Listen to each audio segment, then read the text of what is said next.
conservative Brexit rebels have attacked right-wing papers for trying to bully them into silence as the government's EU withdrawal bill continued its passage through Parliament.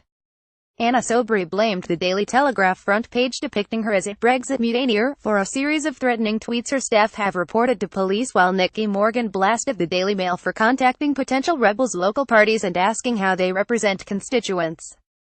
Soubry, the MP for Broxtowe and an outspoken critic of the EU withdrawal bill, told the House of Commons on Wednesday, "According to my office, they have just reported about 5, if not more, tweets to the police issuing threats against myself following the front-page article in Wednesday's Daily Telegraph." She asked the Speaker, John Broxtowe, to make it very clear to everybody, in whatever capacity, that they have an absolute duty to report responsibly and make sure they use language that brings our country together and makes sure that we have a democracy that welcomes free speech and an attitude of tolerance. Morgan used the hashtag anti-bullying week in a tweet describing the Daily Mail's approach to this story. She claimed the paper had been ringing rebel MPs' constituencies, entirely missing the point that we were all elected or re-elected just 5 months ago. Nicky Morgan, MP at Nicky Morgan 01. So the Daily Mail is now calling round our constituencies' local parties asking how we represent our constituents, of course not interested when response is supportive, entirely missing the point that we were all elected or re-elected just 5 months ago. Anti-bullying week pic.twitter.com to show November 15, 2017. The two former ministers' concerns illustrated the strong emotions on display as the withdrawal bill makes its way through Parliament. In the second day of debate on the complex bill on Wednesday, the government avoided any defeats but its majority on one amendment, seeking to secure workers' rights and environmental standards after Brexit, was just 12. That suggests the government may struggle to see off more contentious amendments due to be discussed later in the bill's progress. The Leader of the Commons, Andrea Leadsom, will set out on Thursday when the bill will next be debated. Soubry said her office had deemed several tweets to be particularly threatening since the Telegraph article. One called for her and other Brexit mutineers to be hung, drawn and quartered. Another said she deserved a similar fate to the murdered MP Jo Cox. Her office said she had also received an email saying she should kill herself, and a Facebook message saying something similar. Broxtowe praised Britain's free press, but said any threats to Soubry and her colleagues were repugnant and doomed to fail. The Daily Telegraph front page, vilifying 15 Conservative MPs as a band of Brexit mutineers, had already led to the newspaper being accused of bullying, while rebels claimed the description as a badge of honour.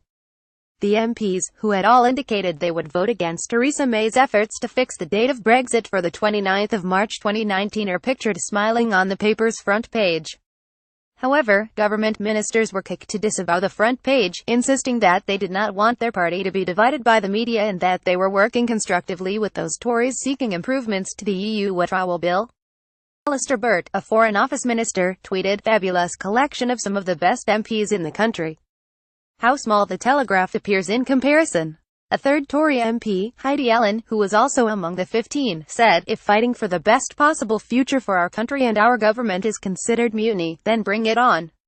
Heidi Allen at Heidi Allen 75. If fighting for the best possible future for our country and our government is considered mutiny, then bring it on.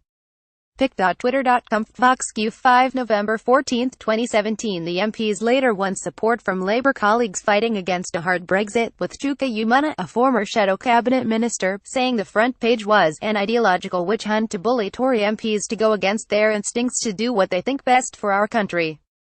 His colleague Jess Phillips said of Soubry, "I think it is disgraceful that she or anyone receives threats for expressing completely legitimate political opinions. Anna will, I'm certain, not be put off from doing what she thinks is best for our country by threats made by cowards. She is braver than them." Leading Brexiters also viewed the article as unhelpful.